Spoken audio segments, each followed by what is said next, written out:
¿sí? Sí, vamos a pensar esto. Estimado Rosel Pérez. Sí, profe. Sí, buenas tardes. Buenas tardes. Imagínate lo siguiente, que yo soy la celda I y que tengo aquí en mi mano un puño de canicas. Aquí tengo un puño de canicas. Ese es mi NI. Yo soy la celda I. Y tú eres la celda, qué sé yo, 20. La celda 20. Y entonces estiras tu mano y me quitas 2 canicas. Yo tengo un delta, que es la variación de mis canicas, igual a -2, porque perdí 2. Y tú vas a tener un delta 10, porque tú eres la casilla número 10, o 20 dije, ¿verdad? 20, bueno, tú eres la casilla 20, ha ganado 2, entonces tienes una variación delta sub 20, ¿sí? Igual a 2, a +2. Si sumas la delta mía con la delta tuya, la delta mía es negativa, -2, y la delta tuya es +2. ¿Cuánto suman? ¿Cuánto suman? Pues no suman nada. A ver, ¿cuánto suman? Nada, pues -2 y +2 es igual a 0, 0. Creo que me quieres decir 0. ¿Sí? Suma 0. Sí, suma 0. Eso es. Imagínate que tengo K celdas y por lo menos 100 de ellas perdieron canicas. Eso quiere decir que otras por allá ganaron canicas. ¿Estás de acuerdo? Si algunas celdas pierden canicas, otras van a ganar canicas, ¿sí? Entonces, si sumas las pérdidas con las ganancias, ¿cuánto te va a dar? Rosa Pérez. 0, 0. Y eso es lo que significa, esta expresión. Esta expresión, esta que estoy señalando, a ver dónde estás. ¿Dónde pierdo mi puntero? A ver dónde está. Bueno, el término intermedio de la última expresión. ¿Dónde está? No encuentro mi puntero para... Aquí está. Este término intermedio dice la suma de todas las variaciones de todas las celdas. Bueno, pues habrá variaciones positivas y habrá variaciones negativas, de tal manera que la suma de todas las variaciones va a ser 0, como tú lo has hecho, Rosel, ¿sí? Así es que este término se va a perder. Este término se va a perder. También podemos verlo de otra manera. ¿Sí? Recuerden que n es la suma de todas las NI. De tal manera que como n es una constante, n es el número de canicas, si tomo la variación de una constante, esta necesariamente es 0, porque la variación de una constante o diferencial de una constante necesariamente es 0, si no dejaría de ser constante. Y aquí tomándole la diferencial o la delta a los dos términos, tengo delta n igual a la suma de delta ni. Le he tomado la diferencial a los dos términos. Pero si el primer término es 0, el segundo también es 0. Así es que necesariamente esto representa que el número total de canicas no se altera en el interior de la gran caja donde tenemos las celdas. No se altera porque unas ganen y otras pierdan. La suma de las cantidades que se ganan y se pierden, todas tienen que ser necesariamente 0. O sea, el número de canicas se conserva. Sí, esta es la expresión matemática, esta que estoy señalando, es la expresión matemática del principio de conservación del número de partículas. ¿Qué dice ese principio? Pues que el número de partículas se conserva. Eso quiere decir que si algunas ganan, otras necesariamente deben perder. Entonces este término, por cualquier lugar que lo veas, lo vamos a despreciar. Entonces esta expresión de 3 términos se reduce a solo 2. Esta, que ya es el resultado de todo el tratamiento estadístico que hemos hecho, ¿sí? Este va a ser un resultado matriz de la estadística, porque lo vamos a usar para las 3 estadísticas que interesan a nuestro curso. Sí, las 3 estadísticas que interesan a nuestro curso, Maxwell-Boltzmann, Fermi-Dirac y Bose-Einstein, las 3 vamos a necesitar esta ecuación matriz, o generadora, podríamos decir, sí, un resultado generador de las estadísticas. Vamos a ver algo interesante a continuación. Tenemos que esto es el principio de conservación del número de partículas, que dice que la suma de las ganancias y pérdidas entre las celdas pues nos da un total de 0, las sumas, porque va a haber cantidades positivas y cantidades negativas. Eso quiere decir que el número de partículas se conserva. Pero no nos conviene perder el principio de conservación. No nos conviene. Miren, los principios de conservación son muy útiles, son bastante útiles. Entonces queremos que en nuestra ley de distribución, que vamos a encontrar, quede reflejado la presencia de este importante principio. El número de partículas se conserva. Pues tenemos que rescatarlo. Y eso es lo que hizo Lagrange. Sí, el mismo Lagrange que resolvió para nosotros la ecuación de azimutal. La ecuación azimutal del átomo de hidrógeno la resolvió Lagrange. Pues también en esto tiene su contribución cuando se buscan máximos y mínimos y que por el hecho de derivar se pierden las constantes.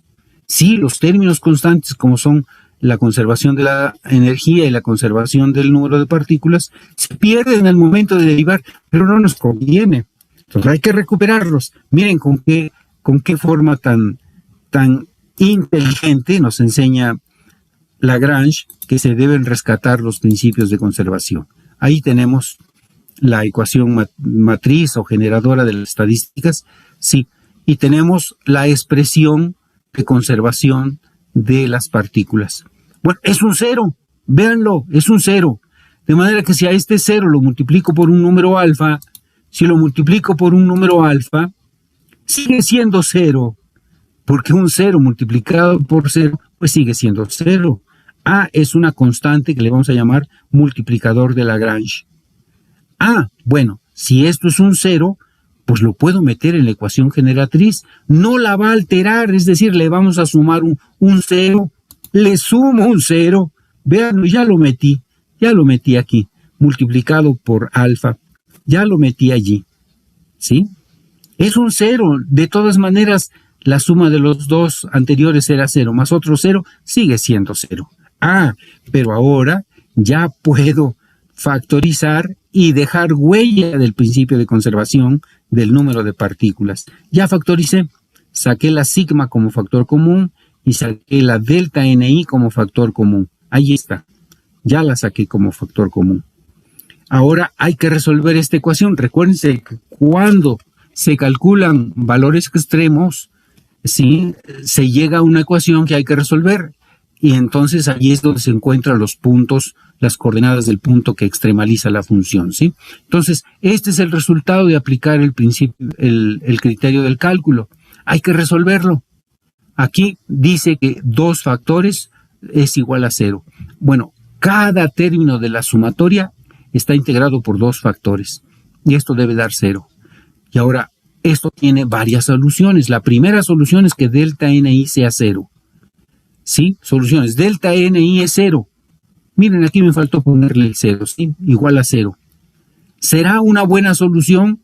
No, porque no todas las celdas varían su número de partículas. Cada vez que yo lanzo las partículas, cada vez que lanzo las partículas a la caja o las canicas a la caja, pues habrá celdas que no cambien.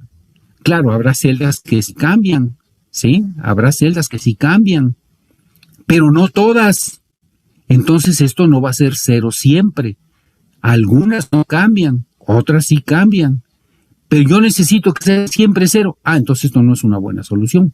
No es buena solución que sea 0, ¿sí? No siempre es 0. Entonces esto no es una buena solución. Pero queda que el otro factor sea 0. Ese sí nos lleva. este sí nos lleva a buen puerto. Miren, háganme favor de despejar NI. Les sugiero lo siguiente, cambien de signo. Aquí pónganle positivo, negativo, negativo. Luego asocien los logaritmos. Recuerden, diferencia de logaritmos es cociente de los argumentos. Y esta alfa que va a quedar negativo cuando cambien signo, la pasan al segundo miembro, por favor. La pasan al segundo miembro. Y ya estarán en capacidad de despejar NI.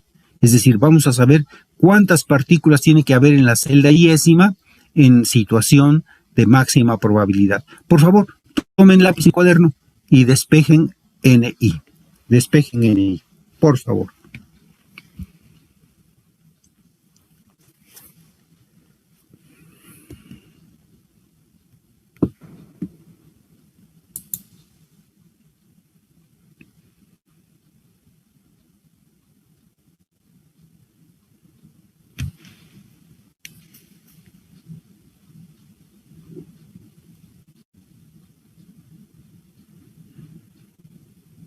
Eduardo, me permito interrumpirte. Sí, Algo que te recomiendo, cambia de signos a todos y asocia los logaritmos. Sí, ya sabes, diferencia de logaritmos es el logaritmo del cociente de los argumentos. ¿Sí? Y la alfa que va a quedar negativa, porque cambiaste signos, la pasas al segundo miembro para que quede otra vez positiva. Y ya que tienes un logaritmo, acuérdate cómo se quitan los logaritmos. Tomando exponencial. Y ya después ya puedes despejar completamente la NI. Vamos a esperar a ver si alguien nos apoya dándonos su resultado.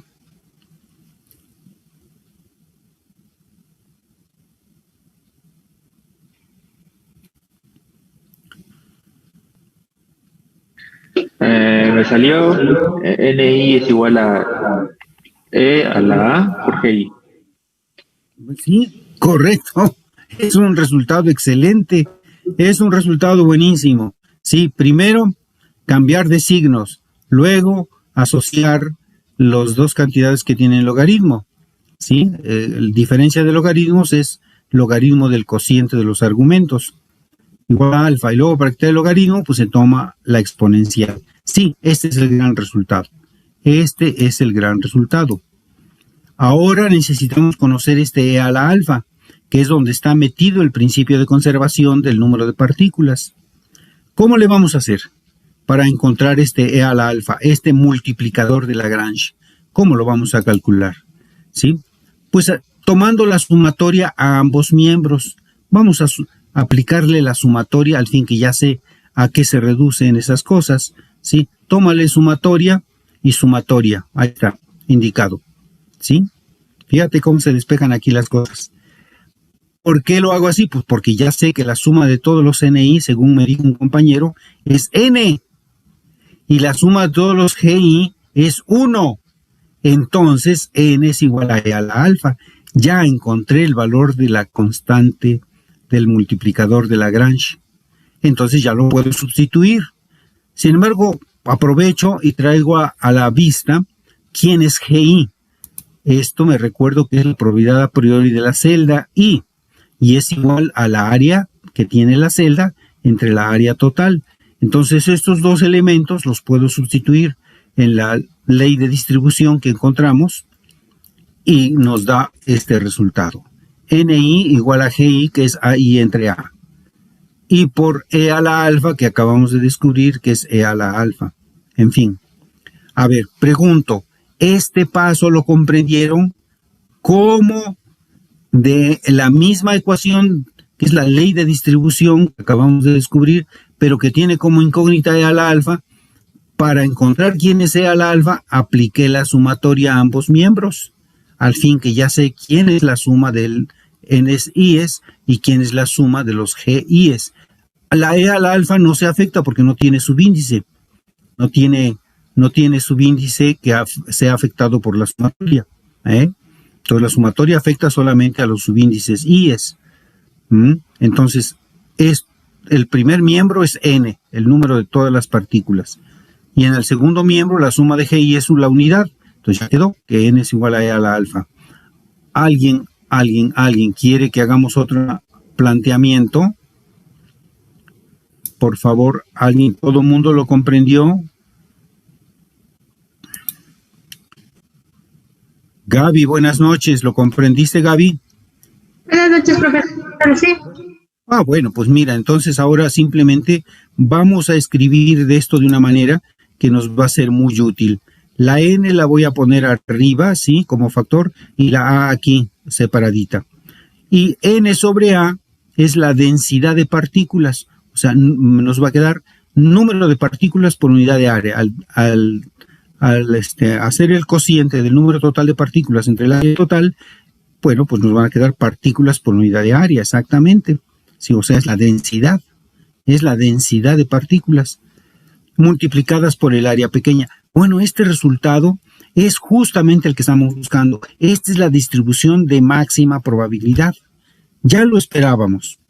¿Quién va a tener más partículas? Pues quien tenga mayor área, porque esto va a ser una constante. Esto va a ser una constante. ¿Quién va a tener menos partículas? ¿Qué celda tiene menos partículas? Pues la que tenga el área más pequeñita. Esta es mi ley de distribución de máxima probabilidad. Y cuando trabajemos con las otras distribuciones o las otras estadísticas, las tres que corresponden al curso, esa va a ser nuestra meta, buscar la ley de distribución de máxima probabilidad. Ahora vamos a aplicarla, porque lo importante es aplicarla para entenderla, ¿sí? Vamos a aplicarla.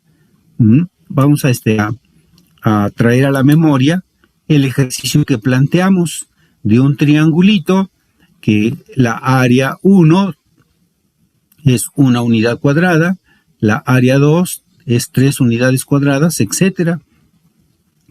Eso quiere decir que la suma total de las áreas parciales son 16 unidades cuadradas. ¿Cuántas canicas? Pues 10 canicas, iguales, idénticas, ¿sí? 10 canicas. ¿Qué otra cosa vamos a tener que recordar? Pues aquí está. Esta es la distribución de máxima probabilidad, que era una de nuestras preguntas. Bueno, vamos a ver cuántas le corresponden a la celda 1. Vamos a ver cuántas le corresponden a la celda 1. Para la celda 1, vamos a tener n entre a, o sea, 10 canicas entre 16 unidades cuadradas, por la área de la celda A1, que es 1 unidad al cuadrado. Ahí está. Fíjense que se cancelan las unidades al cuadrado y me queda 10 entre 16, que es exactamente este resultado, es menor que la unidad. Este es el número de canicas, pero así lo voy a poner.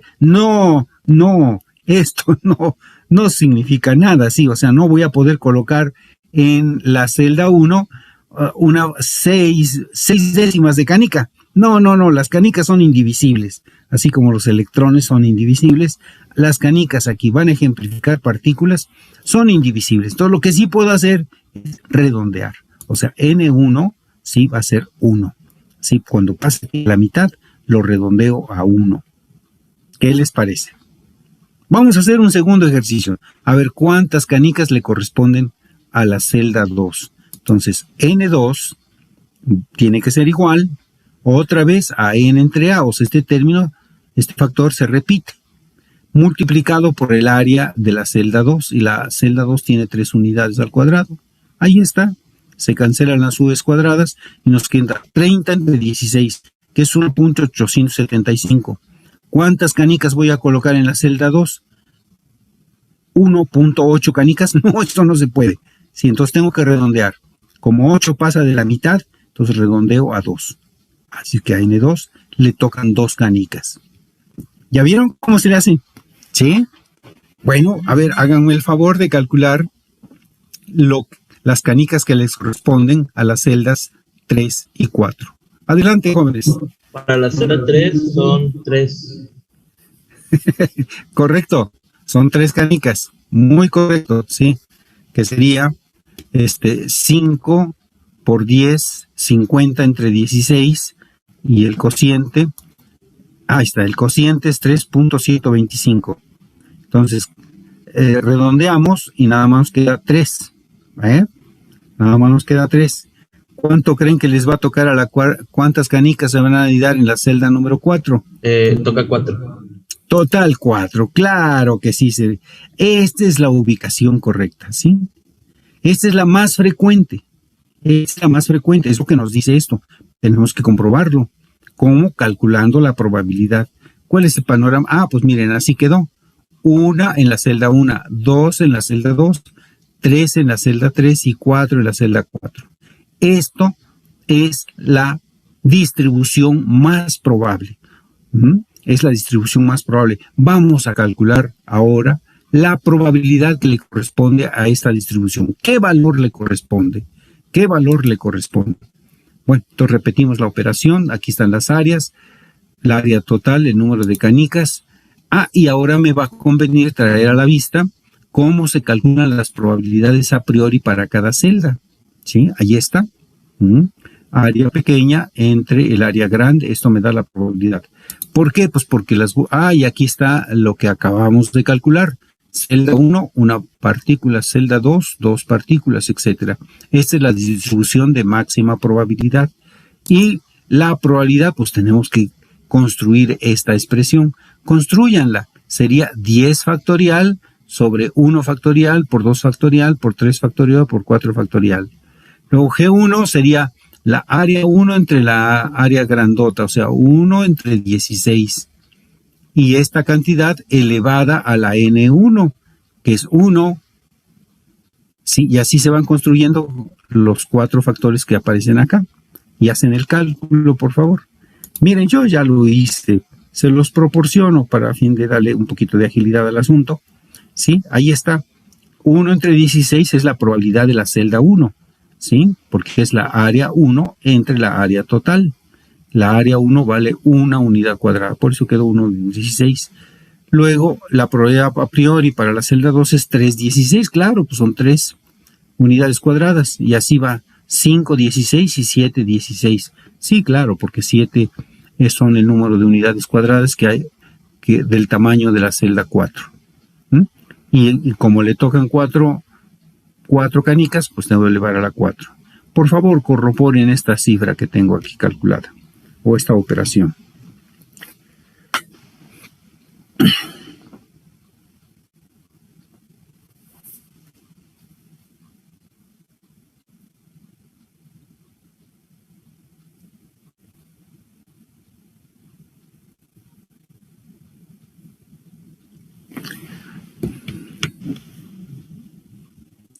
No se preocupen si les sale un 3100 o un 3000, etcétera, ¿sí?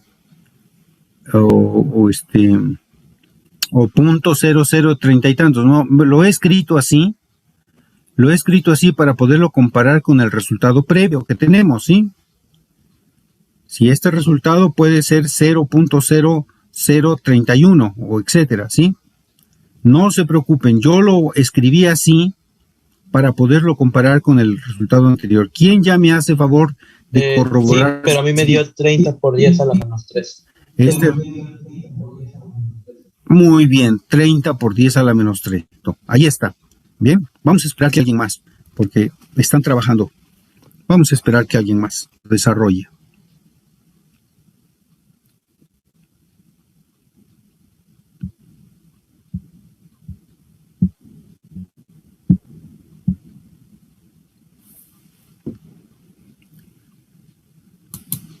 Pues salió 3 por 10 a la menos 2. Bueno, es 3 por 10 a la menos 2. Bueno, recorre el espacio, recorre un punto y le tienes que disminuir aquí. Escríbelo así en 10 a la menos 3 para que lo podamos comparar con este otro resultado. Mira, cuando propusimos esta distribución 2, 1, 4, 3, obtuvimos como resultado para la probabilidad 7 por 10 a la menos 3. Fíjate nada más, esta distribución ocurre 7 veces después de lanzar las canicas 1000 veces. Esta distribución resultó 7 veces. Sin embargo, durante esas 1000 veces que he lanzado las canicas, hay otra distribución que ya ocurrió muchas veces. Sí, mira, esta distribución 1, 2, 3, 4 ya había ocurrido 31 veces en los 1000 lanzamientos. Sí, mientras estaba yo lanzándolo y finalmente concreté 1000 veces, esta ya ocurrió 31 veces, mientras que la que ya estaba buscando ocurría solamente 7 veces. ¿Te das cuenta que esta ocurre con más frecuencia? Esta ocurre con mucho más frecuencia que todas las demás. Esta es la máxima, la que ocurre, ¿sí? Bueno, miran, ya alguien corroboró este resultado, ya todos obtuvieron este resultado y ya los compararon para poderlos interpretar, ¿sí? Quiere decir que si lo lanzo 1000 veces, que ya las lancé cuando estuve trabajando con esto, bueno, si la lanzo 1000 veces, 31 veces va a ocurrir esta distribución 1, 2, 3, 4, mientras que solamente ocurre 7 veces la propuesta 2, 1, 4, 3. Entonces esta ocurre con mucho más frecuencia, fíjense, casi 4 veces, no, más de 4 veces, 7 por 4, 28, más de 4 veces. Sí, ocurre 31 veces en 1000 eventos, mientras que en esos mismos 1000 eventos ocurrió solamente 7 veces la primera distribución, la propuesta. ¿Sí? Entonces vean cómo este manejo estadístico, sí nos da resultados que podemos comprender, sí nos da resultados como a veces queremos ser sensibles. Bueno, para eso desarrollamos estas generalidades. ¿Cómo les va? ¿Sienten que esto es incomprensible o que cuesta mucho trabajo entenderlo? Hay que hacer muchas operaciones, eso sí. Sí, que les decía esto como jugar dominó, hay que estar atento con las jugadas de los compañeros contrarios y también la de mi compañero de equipo. Tengo que estar viendo 3, 4, bueno, aquí hay que hacer incluso un poquito más. Sí, por cierto que hay dominós no con dado de 6 caras, sino hay fichas del 1 al 6, del blanco al 6, sino hay fichas del 1 al 12, ¿sí? Y entonces eso da oportunidad de que jueguen más participantes, haya más jugadores en la mesa. Entonces hay que tener todavía mucho más atención de cuántas fichas van cayendo. Bueno, esto es como un juego de dominó en el que hay que estar atento a ver cómo van resultando las cosas. Es más, miren, les propongo lo siguiente.